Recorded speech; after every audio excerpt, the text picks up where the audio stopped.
கணபதியே நம. அனைவருக்கும் வணக்கங்க. இந்த வீடியோவில் நம்ம திருநூறு செய்கிறத பற்றி தான் பார்க்க போகிறோம்.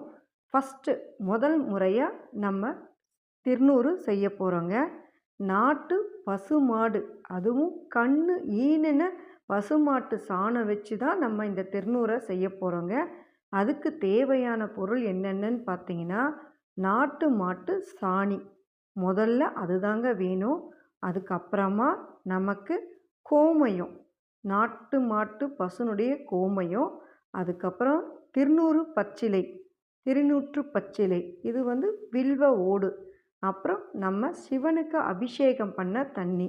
இந்த 4 பொருளையும் வச்சு தாங்க நம்ம திருநூறு செய்ய போகிறோம். முதல் நாளாக இன்னைக்கு விநாயகரை பிடிச்சி வச்சு நம்ம திருநூறு பண்ணுறதுக்கு ஸ்டார்ட் பண்ணியிருக்கோங்க.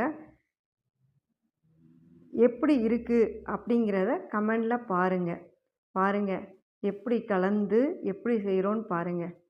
வாழ்க வளமுடன்.